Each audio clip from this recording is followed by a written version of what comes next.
Click on the subscribe button और bell icon को दबाओ ताकि आप देख सको मेरी लेटेस्ट इंजीनियरिंग वीडियोस सबसे पहले। नमस्कार दोस्तों, स्वागत है आप सभी का आपके अपने चैनल सिग्मा यूथ इंजीनियर्स पे।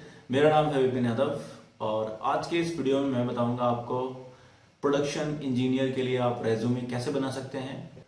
इस वीडियो में मैं आपको बताऊंगा कि कौन कौन से की पॉइंट्स का यूज करके आप जो है अपने रेज्यूमे को हाईलाइट कर सकते हैं और जल्दी से जल्दी शॉर्टलिस्ट होने के लिए आप जो अपना डेटा है वो किस फॉर्म में रख सकते हैं और रेज्यूमे के अंदर जो आप पर्सनल इंफॉर्मेशन शेयर करेंगे उसको आप किस सीक्वेंस में रखेंगे, ये सारी की सारी डिटेल मैं आपको इस वीडियो में बताऊंगा। तो बने रहिए इस वीडियो पे एंड तक और चैनल को कर लीजिए सब्सक्राइब ताकि आपको इंटरव्यू से रिलेटेड जितनी भी क्वेश्चंस हैं उनके बारे में हम आपको डिटेल में बता सकेंगे इस चैनल के थ्रू। तो चलिए वीडियो को स्टार्ट करते हैं। अगर आप प्रोडक्शन इंजीनियर की पोस्ट के लिए रेज्यूमे बनाना चाहते हैं और सीएनसी मशीन शॉप के लिए अपना रेज्यूमे प्रिपेयर करना चाहते हैं तो यहाँ पर मैं आपको एक फॉर्मेट एक्सप्लेन कर रहा हूँ। रेज्यूमे बनाने के लिए आपको सबसे पहले अपना कंटेंट सेलेक्ट करना होगा, मतलब किस कंटेंट को आप एक्सपोजर करना चाहते हो। सबसे पहले आप अपना ऑब्जेक्टिव क्लियर करिए। रेज्यूमे की डिज़ाइन आप अपने हिसाब से सेलेक्ट कर सकते हैं, कोई भी एक रेज्यूमे की डिज़ाइन ले सकते हैं, डिज़ाइन से कोई फ़र्क नहीं पड़ता। मेन होता है रेज्यूमे का कंटेंट और उस कंटेंट को आप कैसे रिप्रेजेंट करते हैं। इसमें जितना आसान होगा इंटरव्यूअर के लिए आपकी नॉलेज और एक्सपीरियंस को समझने में, उतना ज़्यादा चांसेस होंगे आपके शॉर्टलिस्ट होने के। तो यहाँ पर मेरी कोशिश रहेगी कि बहुत ही सिंपल टाइप का मैं रेज्यूमे आपको शो करूँ। तो देख सकते हैं आप यहाँ पर सबसे पहले आप अपना ऑब्जेक्टिव जो है क्लियर कर दीजिए। कोई भी एक ऑब्जेक्टिव आप अपने हिसाब से सेलेक्ट करके लिख सकते हैं। यहाँ पर मैंने एक एग्जाम्पल के तौर पर एक ऑब्जेक्टिव यहाँ पर शो कर रखा है, ठीक है। आप इसे अपने हिसाब से सेलेक्ट कर लीजिए। और दूसरा जो सबसे इंपॉर्टेंट फैक्टर है वो है एक्सपीरियंस, यानी कि आपकी नॉलेज किस फील्ड की है, इस चीज़ को आप क्लियरली मेंशन करिए। कैसे मेंशन करेंगे यहाँ पर मैं आपको दिखा देता हूँ। आप अपनी पोजीशन बताइए, प्रोडक्शन इंजीनियर, कंपनी का नाम दीजिए, आप कोई भी अपनी कंपनी का नाम दे सकते हैं। आपकी जो डेजिग्नेशन है उसको यहाँ पर मेंशन करिए, senior engineer, executive engineer, assistant manager, manager, जो भी है आप अपनी डेजिग्नेशन क्लियर करिए। उसके बाद आप अपना एक्सपीरियंस शो करिए, कितने ईयर का आपके पास एक्सपीरियंस है। इससे इंटरव्यूअर को आसानी होती है आपका जो रेज्यूमे है वो कितनी जल्दी पिक करे। तीसरी चीज़ है कंपनी की प्रोफाइल। कंपनी की प्रोफाइल का मतलब ये है कि आपकी कंपनी में कौन कौन से प्रोडक्ट्स बन रहे हैं। इससे जो इंटरव्यूअर है वो आपको शॉर्टलिस्ट कर सकता है और कोरिलेट कर सकता है अपने पार्ट्स के साथ। मतलब कि अगर आपके यहाँ ऑटोमोटिव कंपोनेंट बन रहे हैं तो ऑटोमोटिव कंपोनेंट वाली कंपनीज आपको पहले प्रेफर करेंगी। अगर आपके यहाँ फैब्रिकेशन हो रहा है, वेल्डिंग, ग्राइंडिंग, मशीनिंग प्रोसेस है, तो आप यहाँ पर मेंशन कर सकते हैं। अगर आपकी कंपनी शीट मेटल कंपनी है जहाँ पर शीट मेटल का काम होता है तो वो चीज़ आप यहाँ पर पहले ही मेंशन करिए, जिससे कि आपको जो है बाद में ना पता चले जब आप इंटरव्यू देने जा रहे हैं। तो आपका जो कोर फील्ड है वो पहले ही इसमें मेंशन होना चाहिए। नेक्स्ट चीज़ आती है कस्टमर्स। आप अपने कस्टमर्स को यहाँ पर मेंशन कर सकते हैं अगर आपकी कंपनी जो है OEM को सप्लाई करती है। OEM जैसे कि JCB, करारो, Maruti, Honda, Escorts, new Holland, ऐसे ही जो मेन ब्रांड कंपनीज हैं उनके नाम आप अगर मेंशन करते हैं तो इससे आपके रेज्यूमे पर एक पॉजिटिव इम्पैक्ट पड़ता है, क्योंकि ये जितनी भी कंपनियां मैंने यहाँ पर मेंशन की हैं इनका एक स्टैंडर्ड है और वो अपने सप्लायर्स के यहाँ पर वही स्टैंडर्ड्स और डॉक्यूमेंटेशंस मेंटेन करवाते हैं। तो उनको ये आइडिया लग जाता है कि जब ये इन कंपनीज का सप्लायर है तो हमारे यहाँ ईजीली एडजस्ट कर जाएगा, तो उस इंजीनियर के शॉर्टलिस्ट होने के चांसेस ज़्यादा होते हैं। तो आई होप ये चीज़ आप जो है यहाँ पर मेंशन कर सकते हैं। उसके बाद होता है प्रोडक्ट्स। आप अपने प्रोडक्ट्स को भी स्पेसिफाई कर सकते हैं, जैसे कि आपके यहाँ कौन कौन से कंपोनेंट बन रहे हैं।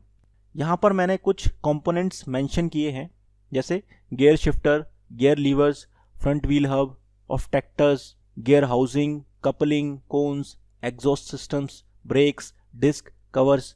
ऐसे ही जो कंपोनेंट आपके यहाँ बन रहे हैं उनके बारे में आपको अच्छी नॉलेज होगी, उनके डिफेक्ट्स के बारे में आपको पता होगा। तो वो सारी चीज़ें आप जो है स्टडी भी करिए और मेंशन भी करिए, क्योंकि इन्हीं कीवर्ड से आपके पास जो है क्वेश्चन पुट होके आएगा। तो इसके लिए भी आपको प्रिपेयर होके रखना होगा। जो नेक्स्ट पॉइंट है वो है नॉलेज। आपको अपनी कोर नॉलेज किस फील्ड में ज़्यादा है। अगर आप प्रोडक्शन में हैं तो ऑब्वियसली आपके पास मैन पावर हैंडलिंग की नॉलेज होनी चाहिए, मटेरियल प्लानिंग की नॉलेज होनी चाहिए, मशीन ऑपरेशंस की नॉलेज होनी चाहिए, CNC मशीन प्रोग्रामिंग की नॉलेज होनी चाहिए। तो ये सारी चीज़ें जो है आपकी कोर कॉम्पिटेंसी में आनी चाहिए। एडिशनल रहता है ERP सॉफ्टवेयर। जिन कंपनीज में ERP यूज़ होती है वो अपना ERP मेंशन कर सकते हैं। जहाँ पर SAP सॉफ्टवेयर यूज़ होता है वो अपना SAP मेंशन कर सकते हैं। SAP एक एडिशनल एडवांटेज देता है शॉर्टलिस्ट होने के लिए, क्योंकि मोस्टली जितनी भी ऑटोमोटिव कंपनी है वहाँ पर SAP सिस्टम यूज़ होता है। तो ये आपके लिए एक बहुत ही पॉजिटिव इम्पैक्ट बन सकता है फॉर प्रोडक्शन इंजीनियर्स। अब हम बात करते हैं रेस्पॉन्सिबिलिटीज़ की। रोल्स एंड रेस्पॉन्सिबिलिटी बहुत ही इंपॉर्टेंट पॉइंट है और इसको बहुत ही तरीके से आपको मेंशन करना है। यहाँ पर मैं आपको एक सिंपल सा फॉर्मेट शो कर रहा हूँ, इससे आपको थोड़ा सा आइडिया लगेगा। Responsible for making daily production plan according to customer requirements and meeting daily production targets. ये प्रोडक्शन इंजीनियर की बेसिक रिक्वायरमेंट होती है। सेकंड है analyse work flow and planned and scheduled customer order based on the material availability, machine capacity and constraint. ये define करता है कि आप प्लानिंग में भी नॉलेज रखते हैं, क्योंकि प्रोडक्शन और प्लानिंग दोनों ही कोरिलेटेड ब्रांचेस हैं और जो एक दूसरे को सपोर्ट करती हैं। तो दोनों की नॉलेज होना आपके लिए एक एडेड एडवांटेज देगा। थर्ड है plan, organise, direct and control the daily operations. यहाँ पर PDCA प्रोसेस को एक्सप्लेन किया है, इसको आप जो है मेंशन कर सकते हैं। Preparing and implementing action plans effectively to maximise OEE of production related machines. यहाँ पर मैंने आपको OEE के बारे में हाईलाइट किया है। OEE के बारे में आपको स्टडी करना पड़ेगा और इससे आपके पास क्वेश्चन जरूर आएगा। तो OEE की स्टडी आप कर लेना, मैंने एक स्पेशल वीडियो बनाया हुआ है इसके ऊपर। Responsible for CNC and VMC line and executing production related task in planning, control and trouble shooting. यहाँ पर मैंने मशीन्स के बारे में थोड़ा सा बताया है, CNC और VMC लाइन के बारे में हाईलाइट किया है। जिस भी मशीन के बारे में आपको ज़्यादा नॉलेज हो उसको आप यहाँ पर मेंशन कर सकते हैं। Ensure production as per hourly target. आप हमेशा जानते हैं कि आप अपने दिमाग में ये चीज़ जान लीजिए, प्रोडक्शन का जो मॉनिटरिंग होती है वो आवर बेस पर होती है।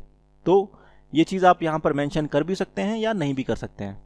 उसके बाद implementation of 5S kaizen and continuous improvement related to cost, quality, morale, safety and related processes. यहाँ पर प्रोडक्शन के बेसिक टूल्स के बारे में यहाँ पर मैंने मेंशन किया हुआ है।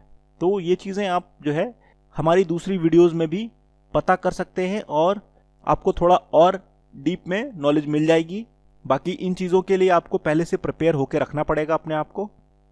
उसके बाद यहाँ पर मैंने एक पॉइंट और लिखा है, to optimise the productivity of various methods by continual improvements, optimum utilisation of all resources, 4M, man, machine, material and method. ये लाइन जो है आप अगर मेंशन करते हैं तो इसके बारे में आपको एक्सप्लेन करना पड़ सकता है। तो मैन, मशीन, मटेरियल और मेथड, इन चीज़ों को लेकर आपको जो है अपना डेटा पहले से प्रिपेयर रखना है कि कैसे आप जो है प्रोडक्टिविटी इंक्रीज कर सकते हैं। तो प्रोडक्टिविटी के ऊपर मैंने एक ऑलरेडी वीडियो बनाया हुआ है, उस वीडियो को आप जो है अच्छे से समझ लीजिए और प्रिपेयर कर लीजिए कि प्रोडक्टिविटी को कैसे इंक्रीज किया जा सकता है। इससे क्वेश्चन पुट होगा। उसके बाद एक नेक्स्ट पॉइंट है, responsible for line balancing for new lines and existing production line. ये लाइन आप मेंशन कर भी सकते हैं और नहीं भी कर सकते हैं, बिकॉज ये एक ऐसा प्रोसेस है जो इतनी आसानी से सभी लोग नहीं कर सकते हैं। इसके लिए आपको कोर इन्फॉर्मेशन की ज़रूरत पड़ेगी। लाइन बैलेंसिंग एक क्रिटिकल टास्क है जो नई लाइन को सेटअप करने के लिए यूज़ किया जाता है। बेसिकली ये जो लाइन मैंने यहाँ पर मेंशन की है असिस्टेंट मैनेजर और मैनेजर की पोस्ट के लिए एप्लीकेबल होती है। तो आप अपनी नॉलेज के हिसाब से ही इस चीज़ को मेंशन करना, क्योंकि यहाँ पर कई लोग फंस जाते हैं। तो लाइन बैलेंसिंग के ऊपर मैं एक वीडियो बनाऊंगा, वो चीज़ आपको थोड़ी सी हेल्प करेगी। फिलहाल जो है ये चीज़ मैंने आपको एक्सप्लेन कर दी है। अब बात करते हैं एजुकेशन एंड क्वालिफिकेशन की। एजुकेशन और क्वालिफिकेशन को मेंशन करने के लिए सबसे पहले आपको ध्यान देना होगा कि सबसे टॉप में आपको रखनी है हाईएस्ट क्वालिफिकेशन, जो आपकी लेटेस्ट डिग्री या डिप्लोमा आपने लिया है। यहाँ पर मैंने अपनी post graduate diploma in CNC CAD CAM mention किया है। उसके बाद मैंने अपना बीटेक मैकेनिकल यहाँ पर मेंशन किया है, और उससे पहले मैंने यहाँ पर एयरक्राफ्ट मेंटेनेंस इंजीनियरिंग का डिप्लोमा यहाँ पर मेंशन किया है। तो जो भी आपका टॉप मोस्ट क्वालिफिकेशन है उसको आप यहाँ पर पहले मेंशन कीजिए। तो ये चीज़ें आपका जो रेज्यूमे का फॉर्मेट है उसको एक स्टैंडर्ड व्यू में रिप्रेजेंट करेंगी। अब बात करते हैं नेक्स्ट पॉइंट की, जिसे बोलते हैं सॉफ्टवेयर स्किल्स। ये एडिशनल स्किल्स हैं, आप अपनी स्किल्स के अकॉर्डिंग यहाँ पर मेंशन कीजिए। यहाँ पर आप कोई भी सॉफ्टवेयर्स ऐड कर सकते हैं, जैसे कि MS Excel, MS PowerPoint, MS Word, MS Outlook, ये सब सॉफ्टवेयर्स आपके बेसिक होने चाहिए। उसके अलावा आपने अगर एडिशनल एडिशनल सॉफ्टवेयर्स पे ट्रेनिंग ली है तो वो आप यहाँ पर मेंशन कर सकते हैं, जैसे कि AutoCAD, CNC SwanSoft simulator, Mastercam, Creo, SolidWorks. उसके बाद बात करते हैं सर्टिफिकेट्स एंड ट्रेनिंग की। अगर आपने सर्टिफिकेट और ट्रेनिंग ली हुई है तो उसको भी आप यहाँ पर मेंशन कर सकते हैं, जैसे कि lean six sigma green belt है, मटेरियल रिक्वायरमेंट प्लानिंग है, SAP PP मॉड्यूल है। अगर आपने ऐसी कोई और सर्टिफिकेट्स और ट्रेनिंग ले रखी है तो वो आप यहाँ पर मेंशन कर दीजिए। उसके बाद बात करते हैं पर्सनल डिटेल की। तो पर्सनल डिटेल में आप अपना नाम, father's name, date of birth, marital status, sex, language, permanent address, ये सब चीज़ें आप मेंशन कर सकते हैं। उसके बाद लास्ट में आपको मेंशन करना है डेक्लेरेशन। डेक्लेरेशन को आप अपने हिसाब से कस्टमाइज कर सकते हैं। मैंने यहाँ पर पर्सनल स्ट्रेंथ के रूप में जो है डेक्लेरेशन दिया हुआ है। शॉर्ट एंड सिंपल व्यू में आप अपने रेज्यूमे को रिप्रेजेंट कर सकते हैं। यहाँ पर मैंने साइड में कुछ चीज़ें मेंशन की हुई है, ये चीज़ें आप जो है मेंशन कर सकते हैं, जैसे कि पर्सनल इन्फॉर्मेशन दी हुई है, फ़ोन नंबर दिया है, ईमेल एड्रेस दिया है, डेट ऑफ बर्थ दिया है, मैरिटल स्टेटस दिया है, technical skills, SAP, line balancing, ये चीज़ें मैंने यहाँ पर मेंशन की हैं। Production planning, CNC machine programming, CNC machine maintenance, man power handling, languages, ये सब चीज़ें जो है आप यहाँ पर ऐसे भी मेंशन कर सकते हैं, चाहे आप मिडल ऑफ द रेज्यूमे भी मेंशन कर सकते हैं। तो आई होप ये एक जनरल फॉर्मेट मैंने आपको शो किया है। इसके अलावा मैं आपको एक और फॉर्मेट भी आपको दिखा सकता हूँ, जिसमें भी आपको बेटर लगे आप उस फॉर्मेट को बना सकते हैं। यहाँ पर देख सकते हैं मैंने जो रेज्यूमे है बिल्कुल सिंपल फॉर्मेट में बनाया हुआ है, MS वर्ड में। किसी भी फॉर्मेट में हो, आपका रेज्यूमे जो है बिल्कुल सीक्वेंस में कंटेंट को शो करना चाहिए। और मैंने आपको पहले भी बताया था कि सबसे ज़्यादा मैटर करता है कंटेंट। आपका कंटेंट कितना बेटर है और उस कंटेंट को आप कितने बेटर ढंग से एक्सप्लेन कर सकते हैं। तो जितनी भी चीज़ें आप मेंशन करें अपने रेज्यूमे में, उनको प्रिपेयर कर लें। कैसे प्रिपेयर करना है इसके ऊपर भी मैं आपको एक वीडियो बना दूंगा, तो इससे आपको थोड़ी सी हेल्प मिलेगी। इसके अलावा मैं आपको बताऊंगा कि naukri.com की प्रोफाइल को आप कैसे अरेंज कर सकते हैं, सेट कर सकते हैं, जिससे कि शॉर्टलिस्ट होने के चांसेस सबसे ज़्यादा हो जाए। तो अभी के लिए बस इतना ही, मिलते हैं अगले वीडियो में। Thanks for watching video.